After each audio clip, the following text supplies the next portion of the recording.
Oh, and that reminds me, I wanted to check. I was gonna call, but I wanted to check the package first because Mama's didn't make it. Everybody's package made it and made it early, and I sent them on the same day that I sent Mama them, but hers didn't make it.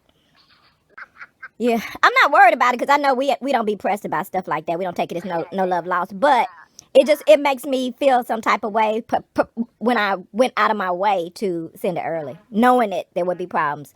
Because believe me, I know I'm not the only one that did. In fact, I'm lucky that all the other packages got there. Not only did all the other packages get there, I sent a couple of people envelope cards, and because I was sending y'all stuff the same day, I got overzealous and I just threw everything in there. So there were 3 people's cards that I was like, I didn't put no stamps on y'all stuff. So I know.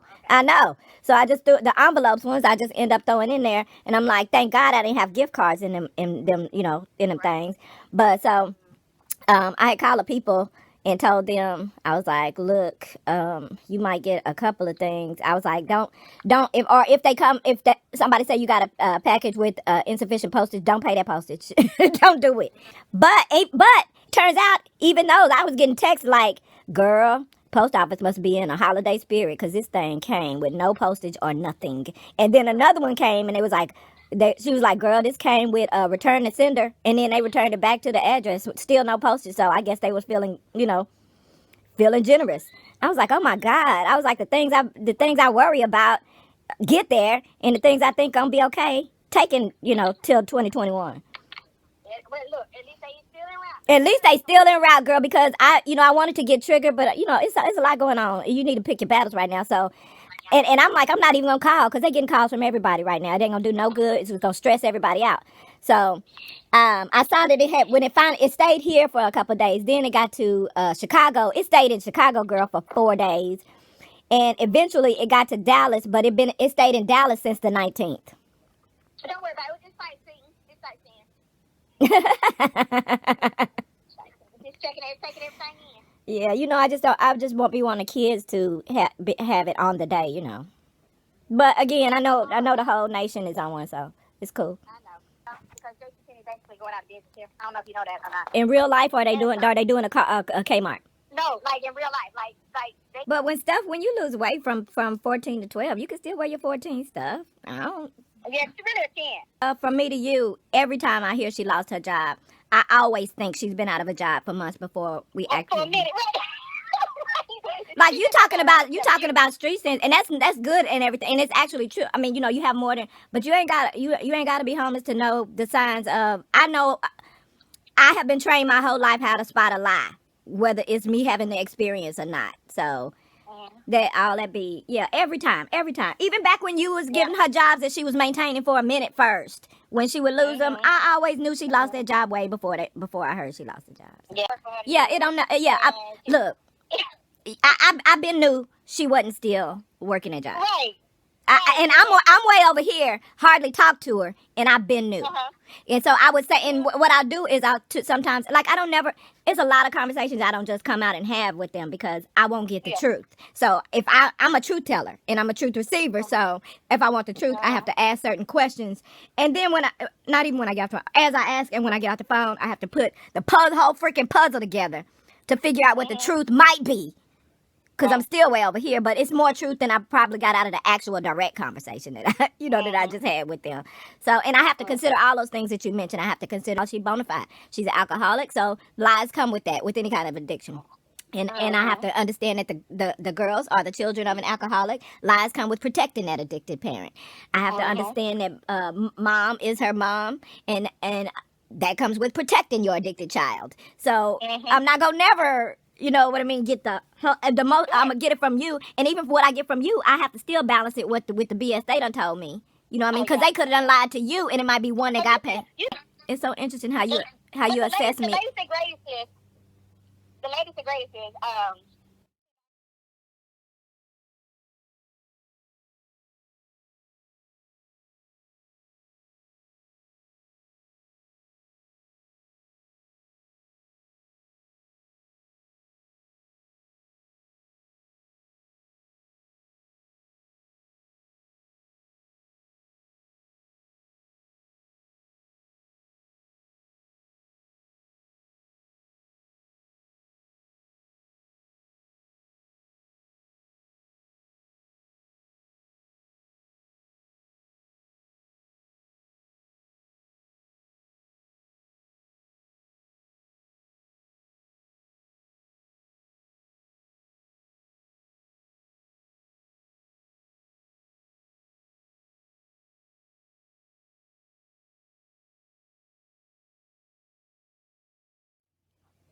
COVID gonna be a lot of people's excuse for a lot of stuff. Some of it's gonna be valid and some of it's gonna be not. But it's just it's gonna be it's the star of the show, and it's a different kind of it's a different version of of that road. You don't want to think that you would like to think that anybody would like to think you raised somebody that would know would not just know better, wouldn't get caught up. All the things that parents you hope, and then and it's a hard reckoning for some parents to realize. You know what I mean? And when they do, and I know you have the capacity to do that, I'd be so impressed at such I'm here for grown people, for grown life and decisions. And so, and grown people have accountability, and that's how they're able to improve things, because the accountability factor. But we so conditioned in this country that we don't have no consequences for what we do. Anything what we do wrong or bad or whatever, is forgiveness is always there, because that's been embedded, in terms of morality, religion, Christianity. Forgiveness, if there's forgiveness, and the actual person that's committing the offender knows that at some point down the line, and maybe it may be far down the line, that forgiveness is inevitable because people are conditioned to it.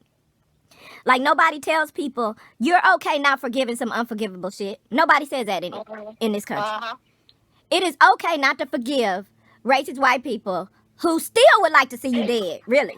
But I gotta forgive them. Like nothing more. Yeah.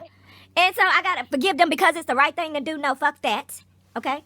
And fuck everything, because now you are in danger. You are a danger. Your company is dangerous to me because you're an apologist for people who have no remorse. So now I need to be careful. I do judge you by the company you keep, because I need to be safe, and the people I love need to be safe. So I'm not gonna have to be around you because you give people too many a pass. I'm just gonna have to be there for you when some sociopath done used you and stomped on your head, and you be like, oh, they did this and that to me. Oh, the one you told me I was being too mean to by not dealing with them, by not talking with them. That's the one who hurt you. Oh, I'm so sorry, friend. I'm so sorry. But yeah, ain't no accountability and consequences, and so people keep doing it. And in terms of people who struggle with it, because it is a struggle. It ain't no easy road for them, especially if they know in their spirit this is some BS. But you get so deep, and and so when it becomes unsafe for me and mine, I'm gonna love you from a distance. Sure, I have hope, So I don't make no apologies for that. But I'm not stupid. I'm not gonna jeopardize myself. The time that I was even there, and I was like, and when I realized, this, okay, it's a real problem. And we on the way to the airport driving, up a down ramp, and I'm like, oh no, get me home, And in a way that makes you feel selfish, because you on the verge of escape. You might not make it back, because now you'll be stuck in this mess a little bit longer, but then everybody else is stuck in that mess. They live right there, And I'm like, so close to getting out. I'm ready to get out. But you start in danger, I'm endangered at that point. You know what I mean? I'm endangered. I'm not, so I just, you can, and again, the way I don't know if it's the world. I believe it's humanity as well, but I'm going to speak specifically to American life. Ain't nobody accountable. People, we learn left and right about consequences for poor behavior. In this era, kids are like, I'll use teen pregnancy as an example. And it's true, really. People look at me like I don't have no compassion, or I'm insensitive about certain things. And even when I was little, I was like, no, not little, but a teenager. I was like, and our peers was getting pregnant and stuff. And I was like, left and right, girl. Yeah. And I was like, well, at the end of the day, all these girls know, and I'm not saying they're not accountable, because kids will be kids, but they know, well, they're going to be mad for a little while, but after that, they're going to be like, well, ain't nothing we can do now. So they know that full forgiveness is down the line. And people don't even, people always worried about somebody saying, I told you so. But I told you so is not a celebration of being right. And I told you so is often, people don't look at it as, and I told you so is the reason why I said that to you was so you didn't have to endure this right now. Nobody sees that part. They just see, I told you so. Like, what award do I get for being right? I want to be wrong about all that stuff. I want to be wrong with you. Believe me, I'm team let be wrong. That's the team I'm on. But the problem with that is, And it still ain't about right or wrong. It's just the truth or not the truth. And you go accept it or not. And if you accept it, then what comes out the acceptance is doing something about it. And nothing's gonna get done if, again, there were no consequences. And the person doing it knew that. Just Jeffrey Dahmer kept targeting black people because he knew that was the least consequences he would pay for getting black people. It's just, and sometimes I just my problem is I have trouble separating that from someone who's just caught up in terms of choice. But yeah, I do root for her to get better, not to the extent of jeopardizing anyone I love, but yeah, you know, and I would like for her. I think we all want a complete turnaround. That would be great, but Yeah. however, and therefore, henceforth. Likewise, I concur. Once you turn 18, especially if you really didn't have much to do with me the whole time you were growing up, people need to know. People need to know it's over. If it's over at childhood. Let me tell you something, because I would have continued to support her. Let's say she went out, she did go off to college. Girl, I already know. She would have had it from. You know. She would have been getting both of us. So she chose not to. And I understand that as she continues to grow, she gonna always have the story about her aunties left her hung out to dry. I promise you. We're gonna beat them. Yeah. And really, and you have to understand that was coming from someone who has a mother like she has. So when she does have an adult figure in her life and that adult figure leaves, she is going to feel that way. So she didn't do that to make you feel guilty. But on the other hand, she has also, you have to understand, she has also learned from her mother how to manipulate people's emotions. Exactly. So she was also, so it can be both. Like there's not a sum end game. And we have ideas. I do it too. We have ideas. We have ideas and we go all the way one area, but it can be some of both. And so and I say that because again, I know it don't seem like it because I'm so far removed, but she played the same game with me and it worked. And it should have worked really. You know what I mean? Because technically we did offer her that guidance and leadership and did disappear. But it just wasn't malicious. It's just how life goes and you were prioritizing yourself. And she wasn't at an age to understand that, yeah, you got to get pushed on the back burner. You're not my child. That's what it is. I mean, you're my niece, and I love. I was struggling at that time. Too. Yeah, I didn't give birth. Yeah, I didn't give birth to you. Period. You know. Yeah, and I remember having a conversation with her. I don't remember if she was. I think she was 11, and I had went and I can't remember where I was taking her somewhere, and I actually decided to woman up, and I was like, let me have this conversation with her to make her understand in a way because I wanted her to know that I wasn't not in her life because it wasn't. I didn't want her to feel like it was anything she did. And at the same time, I wanted to let her know it's because I don't fuck with your mama like that without saying it's because I don't fuck with your mama like that. Because I didn't want to badmouth her mama to her daughter. Sure. So, I just had a conversation with her. I remember driving, being in the car, and I was basically apologizing for not having been, heavily into her life. But there are some things that I just don't. I didn't say tolerate, but I was like with my personality. Basically, I don't do lies, and your mama she's about the life. So, but I said it in a very it's like it's just way. And I apologized. I said I'm sorry I haven't been an active part in your life, and I'll do I'm gonna work to do better. But how could I if her mama wasn't gonna be any better? You know what I mean? So I sat there and told that lie. But I felt guilty the whole time, like what you were saying. You felt guilty about leaving. But at the same time, she realizes, again, in her experience, taking it out of my shoes and putting it in hers, she gets some leadership for a change because her own mama ain't that person. And then the person disappears. Your mom, and half the time, your mama running that person off. Because what she don't realize as a non-adult is that another adult that is confronted with someone because again, you can't tell somebody how to raise a child. So, right. If I'm teaching you all these moral lessons and you getting a whole opposite lesson from your mom, I can't then get mad at you if you become a teenager and do all this trash shit that I didn't teach you. That's your mama. You know what I mean? Or I feel like you didn't learn none of. You know how we feel. You didn't learn none of the lessons that could have been taught to you by. Well, you know, she wasn't living with us. She saw a bunch of shit. So yeah. But that all boils back to the American lifestyle. And as much as our country claims to care about the children, if you really, really go cape for children, you're gonna be fighting alone. Children that children that's not yours. You know what I mean? Yeah. People say, if you see something, say something. It doesn't have to be your child. Yes, it does. Because if I say something, what y'all gonna do? Right. It does have to be my child. And what is the first thing the worst parent in the world tell you? You don't tell me how to raise my kids. And who can say anything? Nobody. So that makes me have to, low key kind of hold that behavior against the kids too. Because, you know what I mean? It ain't nothing I can do. And the reality is, they going to grow up and be another one of you. And I'm not going to do it.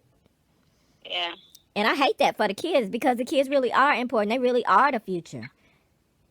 And if the people that can teach them anything are pushed away from teaching them anything, this is what we, and now look who we got running the world, a bunch of misprocreated people that wasn't parented, Yeah, I worry about them, but that's as much as I can do. And especially in the world in the state that it's in, I just try to prepare myself emotionally for whatever may be and hope for the best.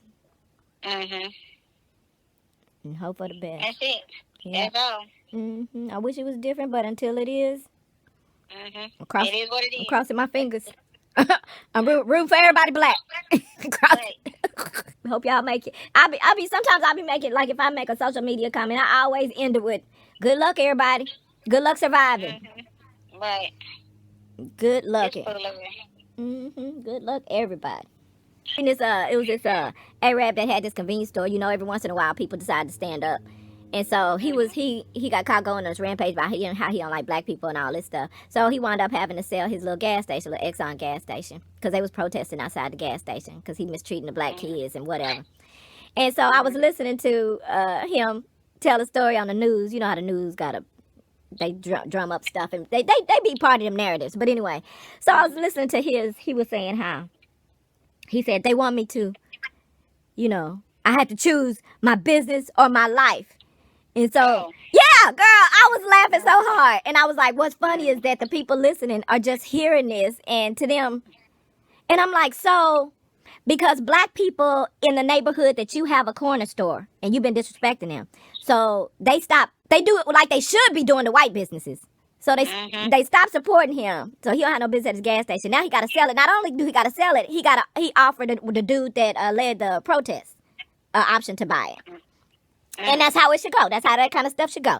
You know what I mean? But I was sitting here listening. I was like, the very entitlement of him feeling like a request to be respected. Black people asking you to respect them as paying customers is interpreted as a threat on your life. Right on. Like, so your whole life is threatened when all you had to do was just respect your customers. You wouldn't have none of it. So you the victim now. Is that what I'm hearing? You the victim. That's pretty much it. But not all the little black kids you probably call the police on for stealing who wasn't stealing. You just don't like black people. And God knows what the police do for them once they get them in custody. But you threatened. You mad because the little boy's dad came up there and said, what you're not going to do is disrespect our kids and our money like they should be doing to white company. I would like to see it happen more to white companies, but I also ain't, I'm a fair person. I realize that even if we work to do that, that wouldn't do it, because we know who got the money here. We know who call the shots. But these are the minorities that think they just because they lighter, Arabs and Latinos and stuff that are team Trump. Man, good luck. Yeah, good luck. Because they finna wear you out. They're gonna use as much as they can, which is fine, because that's what they do. Again, I don't expect people to be no more or less than what they are. So sometimes I be listening to people say, you know what the president did? Oh, actually, I probably do know what he did, but go ahead, get it off your chest. I know you want to tell me about it. like you surprised. Girl, I was like, y'all ain't seen nothing. All these the little distractions we've been seeing, we finna see the big ones. Ain't nobody seen nothing.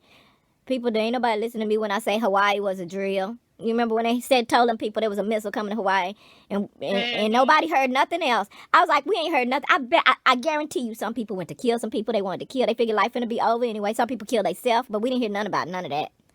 I guarantee you chaos. It's some chaos happening. They deliberately didn't report on. Nashville, that's a drill. That's a drill. Whatever though, because it done gone too far at this point. So we gonna see. It's gonna be. I told everybody years ago when he won in 2016, going into 2017, I was like, beware of his exit. His exit strategy. It's gonna be big, honey. Extra storage, you're gonna be big. So y'all just stayed in the house yesterday? I'm telling you, I didn't even wash my ass. Oh, good. I'm so proud of you. I'm so proud of you. My gift is on the way. I'm about to get a new car. So my car is being built. Woo! What kind you getting? Tesla. Babe! I'm finna tell your brother-in-law. Oh, your brother-in-law had to work today. I can't wait to tell him. Don't you text him. Don't you tell him. I want to tell him. Oh, we gonna talk about you so good. Oh, I can't wait. You know what? I got you. Your Christmas ain't over. Your Christmas ain't over, girl. Huh? No. You already you got me. No, you don't have to give me a thing. You spoiled my whole family, so I appreciate it. Yeah, because we had a whole discussion. Like, well, I don't know if she's able to do that as much. It was like, well, so screw it. She might go do something that she doing alone, but just a few people doing. I was like, that's what Groupon is about. That way she can. Yeah, Groupon and Ross. Those are two. And what you always, you know the gear. So you perfect. You good. All right. Whew, but anyway, let me get this life together because he gonna be home early today. And plus, I need to call Mama because we did not leave his mama's house till 10:15 last night. Oh my God. Oh wow. Oh my God. But I know. It was like I would have loved to have experienced what you experienced yesterday. I know you would. You would have loved it. But it wasn't bad. I ain't even complaining, because like I said, things have gotten a lot better. A lot better, but he still has some trauma. Adele calls it PTSD. It'd be making me So he still got PTSD because he's like, oh yeah. So he's still talking about tension between me and his family, and I'm like, nigga, that's how many years? When's the last time that there was tension about me going over your family? I was like, ever since I came out the green closet, and everybody know I smoke weed. I had no more problems. It's been good visits. Mm-hmm. It's been, I've been able to tolerate whatever. Ain't no big deal. Ain't nothing triggering me about nothing. I'm chill. Mm-hmm. So I was like, I ain't had, it's probably, how long has it been? Because it was before it was legalized here that we went ahead and told them. Mm-hmm. And I was like, I ain't had no problem visiting since that day. Did everybody know? Mm-hmm. You just let her have her thing. And not only is she chill, she participates. You know what I mean? I'm cool. Like, what we doing next? Shit. Right. So, but he still has all this energy pent up from the decade and a half that I had to, I would go, it was just anxious. It was anxiety. It was tension. Or as you say, I always hear your voice in the back of my head saying, respect her wishes. I always hear my sister's voice. Yeah, respect my wishes. So, but, I ain't even thought twice about that. I had no kind of anxiety about, going over there since then. You know what I mean? So I'm like, what is your deal? But I think his mind, he just gets all pent up thinking about going over there like, oh, it's going to be all this, tension and stuff. Where? And how many years? So Adele was like, well, he just remember that time he got PTSD from remembering. I was like, that was so many years ago. Can't nobody get better? Not only is it better, you witnessing it there. You you're a part of it. You see how wonderful it is. So we had a moment of that, but that was before we even got over there. So it was over. And we went over there. It was nice, and they don't be expecting me to drop everything. It's how his sister was. She needed all the attention. She is not that person no more. I'm so glad. Yeah, it was all right. We just went over and he be having a list of things he need to fix over there since he the man of the house over there as well now. So he went over there and just while he was over there, the handle on the oven fell off. So, we was like, well, at least it happened while he's here. Uh-huh. So he took the whole thing apart, took it to the living room, fixed it, and put it back on there. Stuck it back on there. Uh-huh. Fixed their little computer issues. They be having a list. So when you go over there, and it ain't outlandish, it ain't unreasonable. You got something in your family that can fix that stuff. Let them fix it. You know what I mean? He'd be wanting me to have a designated list of stuff. I just don't be comfortable because I got my own list of stuff I need to do.